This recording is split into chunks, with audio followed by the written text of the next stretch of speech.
Heidi-ho, friends and neighbors, it's Brad again. Zazen is supposed to be a goalless practice, a practice with no goal.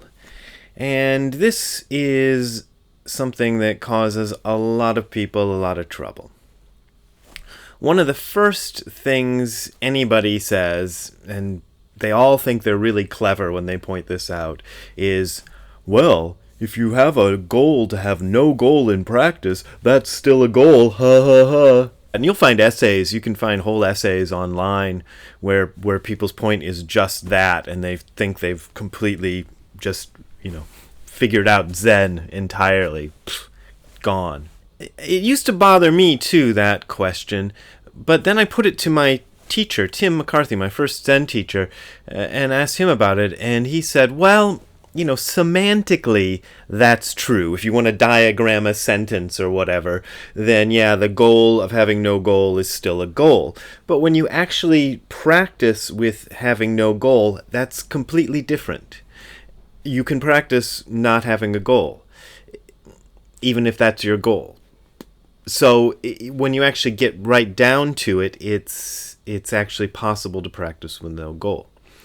My other teacher, Gudo Nishijima, used to phrase this goalless practice thing. He didn't say goalless practice. He would say, Zazen is the state without intention. And that's a bit more difficult, I think, but I still see where he's getting at with that. I got an email the other day from somebody asking me that question about the goalless practice thing. And my answer was, well, when I'm sitting in Zazen and I find that I have a goal, whether it's to get enlightened or to feel better or to have a clear mind or, whatever.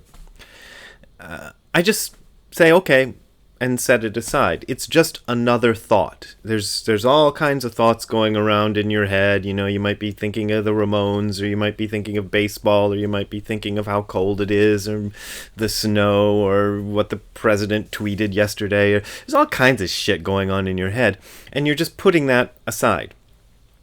Well, having a goal in mind for your practice is just another thing. You just set it aside and keep doing the practice. That's how you do the practice without any goal.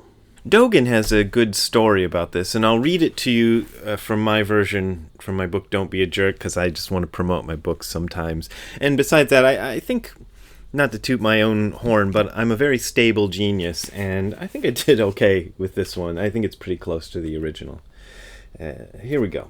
The story of polishing a stone came from when Baso Doitsu studied with Nangaku Eijo. Baso sat zazen constantly for 10 years in his little hut, even in the rain and snow. One day Nangaku went to Baso's place and said, "What are you doing these days?" Baso said, "Nothing but zazen." Nangaku said, "What's the point of doing zazen?" Baso said, "To transform yourself into a Buddha." Nangaku picked up a stone and started polishing it. Baso said, "What are you doing?" Nangaku said, "I'm polishing this stone." Baso said, "What's the point of polishing a stone?" Nangaku said, "To transform it into a mirror." Baso said, "How can you transform a stone into a mirror by polishing it?" Nangaku said, "How can you transform yourself into a Buddha by doing zazen?" One thing you have to know about this is back in Dogen's day, mirrors were not made of glass with a shiny back surface the way they are today. What you do is you get a piece of metal and polish it. So you had to keep polishing your mirrors all the time or they'd get unmirror-like. So that's where that metaphor of polishing the stone comes in. Now, most people think that this is a kind of diss on zazen. You can't become a Buddha by doing zazen any more than you can make a stone into a mirror by polishing it, right? Dogen takes the opposite view. He says that polishing a stone is how you make a mirror, and doing zazen is how you become a Buddha. And he's kind of doing the same thing I just did when I said, well, when you actually do the thing, you can see how it works. So if you actually do zazen, you can see how you can have your goal being having no goal and still have it be goalless practice.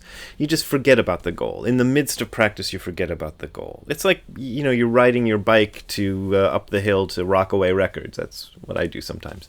And, in the midst of it, you might be thinking, I'm trying to get to Rockaway Records. I'm trying to get to Rockaway. You're not. You're not thinking that. Well, I'm not. I'm just trying to get up the hill and do the thing and do the bike ride. So the bike ride is the bike ride, whether or not I'm thinking about getting to Rockaway Records or whatever, right? So that's goalless practice. You just set aside every time you think you have something you want to get out of the practice, you set it aside. And you start out by doing that in a big way. You're like, I'm not looking for enlightenment. But then, this is my experience, it gets smaller and smaller and smaller. I can remember one experience where this was pretty profound with me. I was in Milwaukee. This was the first time, I think it was the first or maybe second time I'd ever tried to lead a Buddhist thing in somewhere other than where I lived. I'd done it in Tokyo and I'd done it in California a little bit, but then somebody invited me, and it was Milwaukee in the dead of winter. And I was there doing Zazen, and for whatever reason, I'm not sure, I was having a hell of a time. It was really, really tough for me. And I realized that at some point I had to throw away any expectation or any hope of having anything nice happen during this Zazen. I'm not going to have an experience of profound enlightenment or even a feeling of deep peace and these things that sometimes come when you do Zazen. It just wasn't going to happen for me. And all I could do was just sit still, just sit still and not run away screaming. And I made that my practice, just to sit still and not run away screaming, minute by minute by minute, not even second by second, by nanosecond by nanosecond, just, sticking with this thing. That's goalless practice. The practice where you're just doing the practice. You're just doing the thing. And if you happen to have a thought about what you're doing it for, doesn't matter. Doesn't matter at all. Just it's another thought. It's the same as having a thought about that guy over there smells bad, or whatever it happens to be. It's just another thought, and you don't need to make it into anything more than that. So, goalless practice in a nutshell, in under, I don't know how many minutes, because we'll find out when we edit it, but I think I made that pretty short. So thanks for watching. I will leave information about how to donate. That's how I make my living, is through your little contributions or your big contributions. Whatever you contribute helps me to keep my apartment going and keep the lights running and all the rest of it. Thank you very much. See you next time.